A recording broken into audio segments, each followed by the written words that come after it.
All right, so we're going to be doing lesson 5.4 about polar coordinates. Starting with this warm up here, just remembering how to find the measure of an angle that's in standard position. For this angle, this is not going to be an angle that appears on your standard unit circle, so we are going to have to estimate this in terms of a decimal approximation for radians. Feel free to go ahead and pause the video here and try this, see what you get, and then I'm going to be going over it. Okay, so what are we trying to answer first of all? What's the answer going to look like? We are going to be finding this angle, right? The rotation from standard position from the positive x-axis over here to what we call our terminal side, right? So we need to find that whole angle. There are a few different approaches. We could also represent this using a negative angle. That would be less common, but that's certainly something we could do. That would be another measure of this angle, something would be coterminal with that. We could even do something crazy like multiple rotations, but this is kind of the basic idea. There are sort of a couple approaches to this.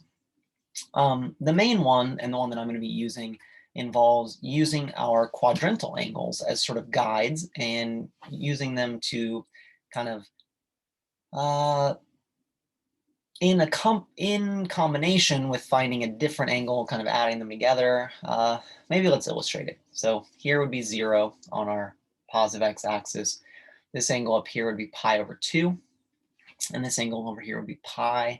And then down here, right, 3 pi over 2. These are our quadrantal angles. So if an angle has a terminal side on the actual axis, those are going to be the measurements. Well, the angle we're looking for can be broken up a little bit.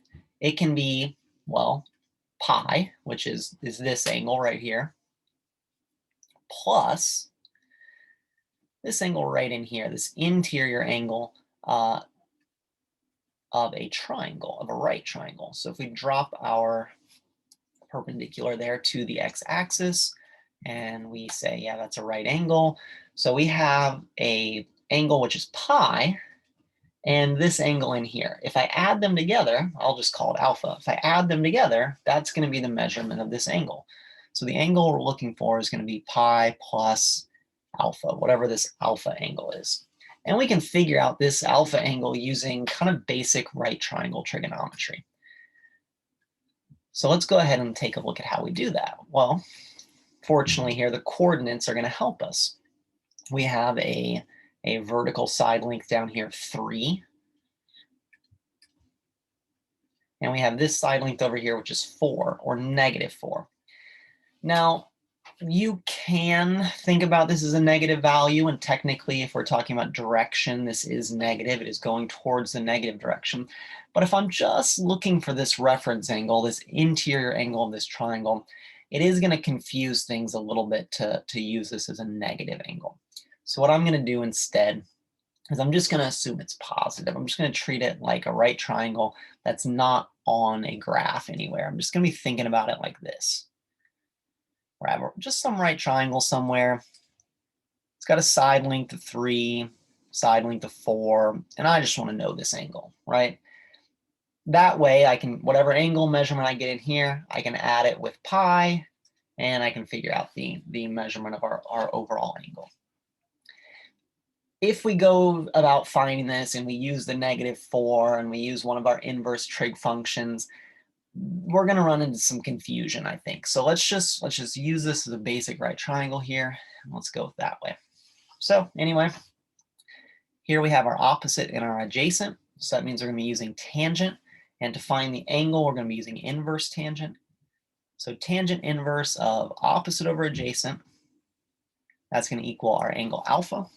Go ahead and calculate that really quick.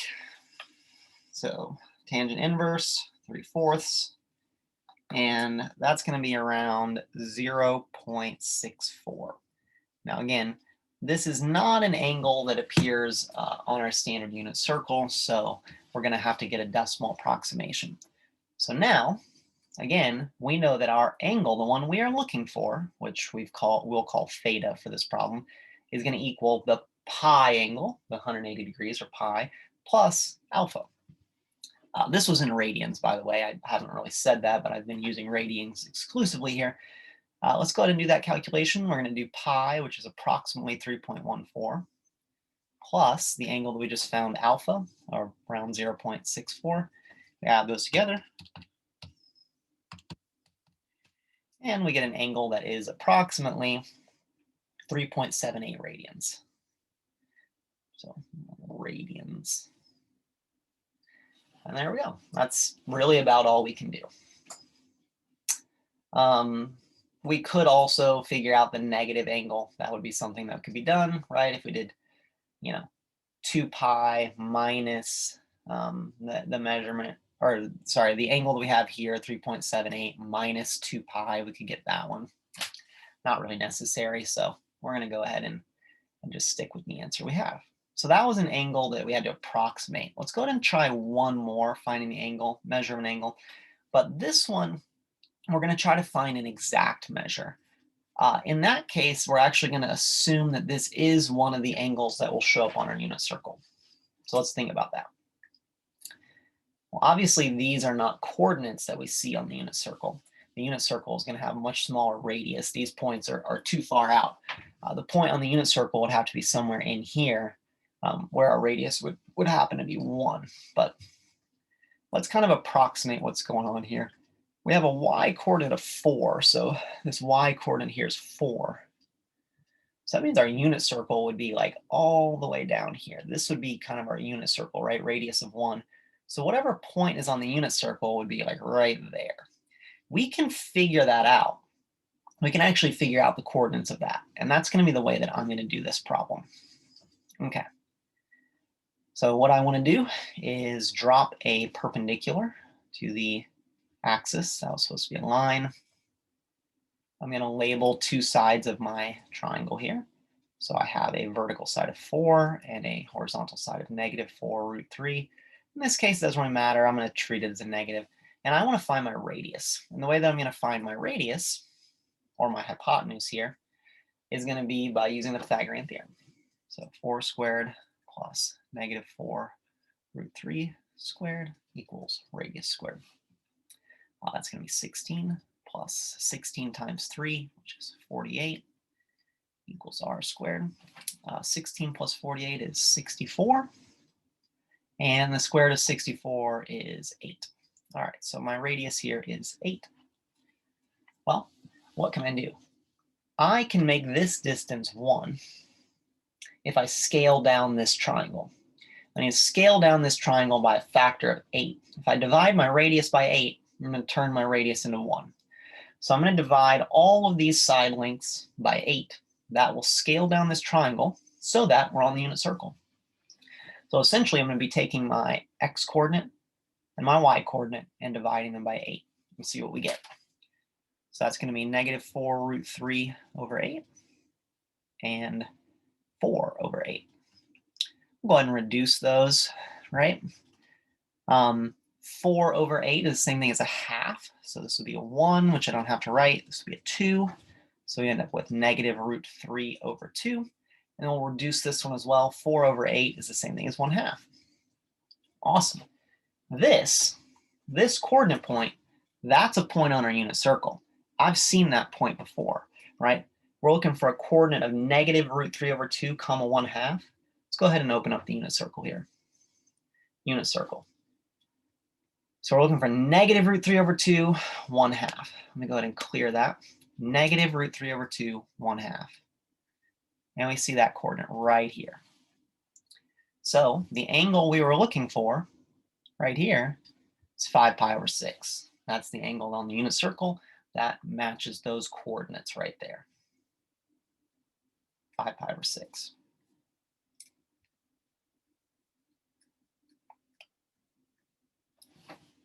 So that's our answer.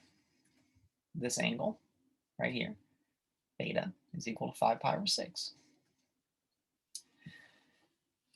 That's a pretty easy way to do it. I do like doing it that way, but I'm going to go ahead and quickly show one other method for this. Well, I'm going to describe one other method. I'm not actually going to show it, so I'm going to clear some of this work. It's kind of similar to the method that we just did, where we find the interior angle of the triangle.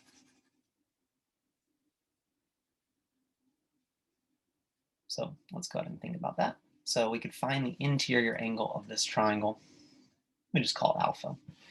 And the angle we're looking for, right, this is theta, would be equal to pi, which is a full 180, minus this section right here, alpha. So the angle we're looking for equals pi minus alpha. This time was a little different because this angle's in quadrant 2. We have to take a full pi minus this part right there. That gives us the angle in standard position that we're looking for. Different approach, but kind of a really similar idea. So I can find this angle alpha in here using, again, inverse tangent, opposite over adjacent. So tangent inverse of 4 over -4 root 3. We're going to run into a little bit of an issue, but this does reduce real quick. So these both reduce to 1. So we actually end up with tangent inverse of -1 over root 3. We don't have tangent values on our unit circle, and there's a bit of an issue with the tangent inverse function. Tangent inverse is going to give us an answer that falls between here and here, between those two regions. So we're not really going to find necessarily this angle that we're looking for, because tangent inverse being negative means we're actually going to find an angle down here in this quadrant. And the angle measure we're going to get is actually a negative angle. But because of this idea that you can sort of see right here, these actually make vertical angles, I can just sort of ignore it being negative, and the positive value can be this angle. A little bit of confusion there, but I can do it. So I'm going to do tangent inverse of 1 divided by the square root of 3. Sorry, -1 divided by the square root of 3. And I'm getting -1/6 pi. So my calculator does find exact values whenever possible. If yours doesn't, if yours gives you an approximation for that, you may want to change your calculator into degree mode and then kind of convert back, but that gets really tedious. But anyway, this is -pi/6, which means this angle over here is pi/6, right? Kind of vertical angles idea. So our overall angle theta is going to be pi minus pi/6, which is 6 pi/6 minus pi/6, 5 pi/6. There we go. This is an important skill for what we're going to be doing in this chapter, so that's why I'm spending so much time on it here at the beginning. We're going to need to be able to find these angles, whether they are exact unit circle angles, ones that are actually on our standard unit circle, or whether they're decimal approximations. It's going to be important. All right. Polar coordinates. So we're going to be looking at 5.4 and polar coordinates. So what are polar coordinates? Well, let's quickly remember a system that we should be really familiar with, which is called the rectangular coordinate system. So up to this point, we have used something called the rectangular coordinate system, or it's also often referred to as the Cartesian coordinate system, where a point in the plane is represented by an ordered pair x, y, right? X-axis, y-axis, where x and y are the signed distance from the y-axis and x-axis respectively, right? So the x-coordinate is how far are you from the y-axis, right? So if you have a point like 5, -3, 5 means you are 5 units to the right of the y-axis. So 1, 2, 3, 4, 5, you're somewhere along this region. And then -3 means you're 3 units down from the x-axis, 1, 2, 3. And so those two points meet those two coordinates meet at our point, which is 5, -3, right? We're used to this. This is very familiar. What we're going to be doing in this chapter is learning a new way to describe this point. So rather than calling it 5, -3, we are going to be expressing it as the distance from the center. So the distance from this sort of origin place, that's going to be called our radius. And then the angle, the amount of rotation that it takes to go from the positive x-axis over to that point. So in this case, right, like this, kind of a standard position angle, and that would be our angle.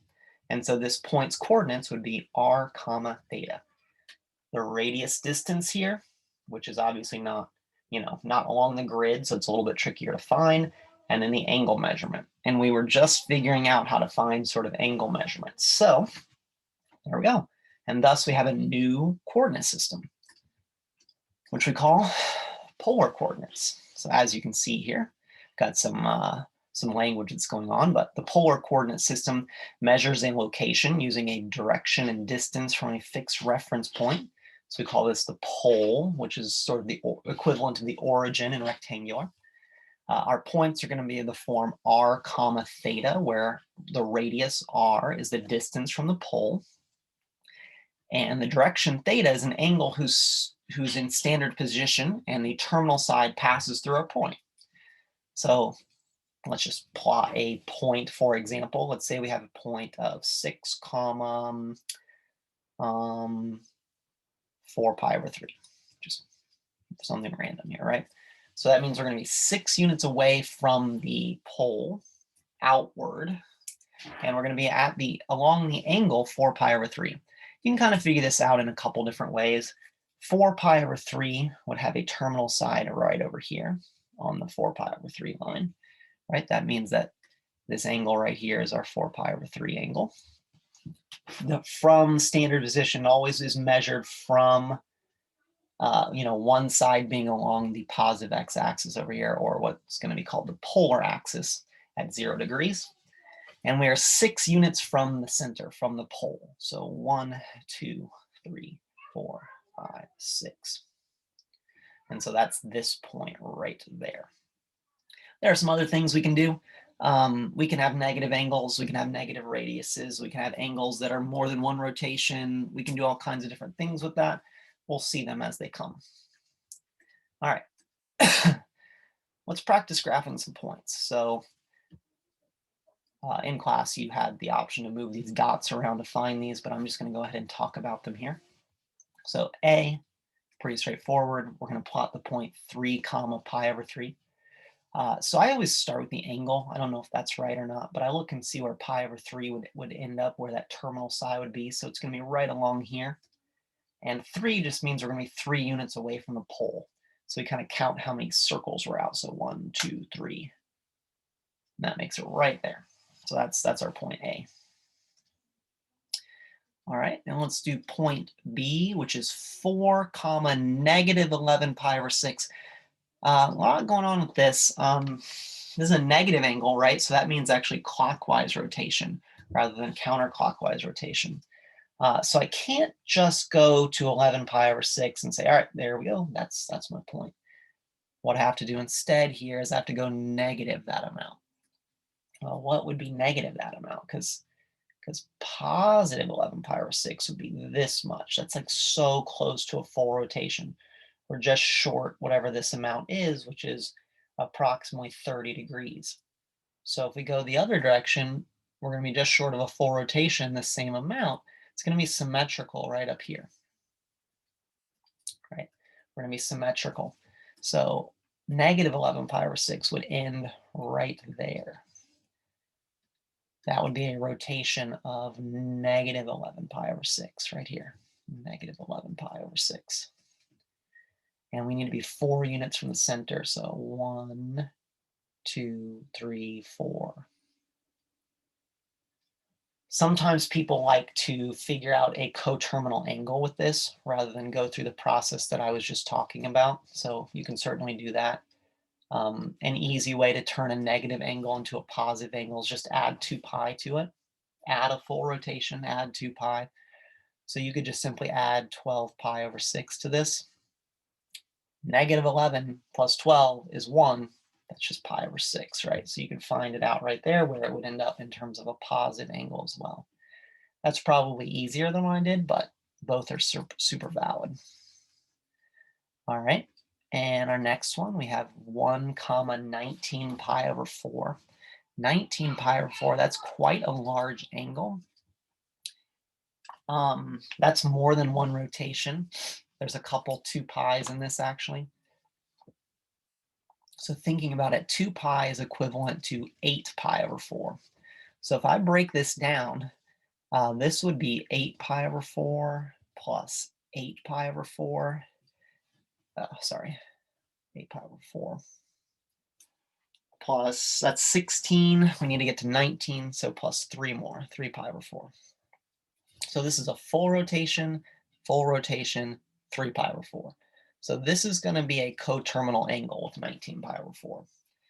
So the angle that we want to be along is at 3 pi over 4, which is right up here.